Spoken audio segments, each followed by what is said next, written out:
వందే మాత్రం. దీని మీ జర్నలిస్ట్ నవత. Welcome to our political.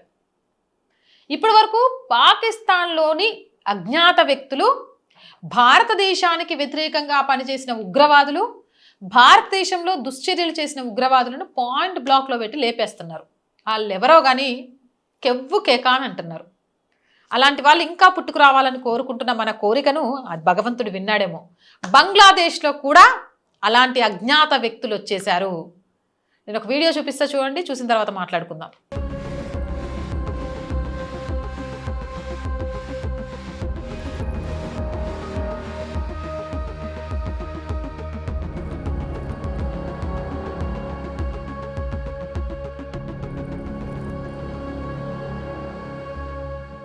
So చూశారు కదా, వీడు ఎవడు అంటే దీపు చంద్రదాస్. మీ అందరికీ తెలుసు కదా, సామూహికంగా దాడి చేసి మర్డర్ చేశారు. ఈ దీపు చంద్రదాస్కి సంబంధించిన మర్డర్ కేసులో ప్రధాన నిందితుడైన హసన్ షహదాద్. ఈ హసన్ షహదాద్ పబ్నాలో విద్యుత్ తీగలకు వేలాడుతూ అనుమానాస్పద స్థితిలో శవమై కనిపించాడు. ఎవరు చేశారు, ఏం చేశారు, అజ్ఞాత వ్యక్తులా ఇంకొకలా అనేది బయటికి తెలవట్లే. ఏదేమైనా ఒక విషయం గుర్తుపెట్టుకోండి, ఇది నయా భారత్. ఇంట్లోకి చొరబడి మరీ చంపుతారు. దేశానికి ద్రోహం చేయాలని చూసినా, ధర్మానికి ద్రోహం చేయాలని చూసినా అజ్ఞాత వ్యక్తులు తిరుగుతూనే ఉన్నారు.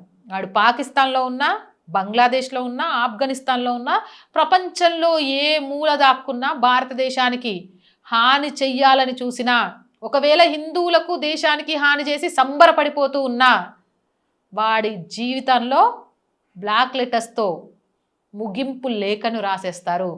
ఎస్, నిన్న మొన్నటిదాకా పాకిస్తాన్లో అజ్ఞాత వ్యక్తులు ఇప్పుడు బంగ్లాదేశ్లో కూడా చొరబడ్డారు.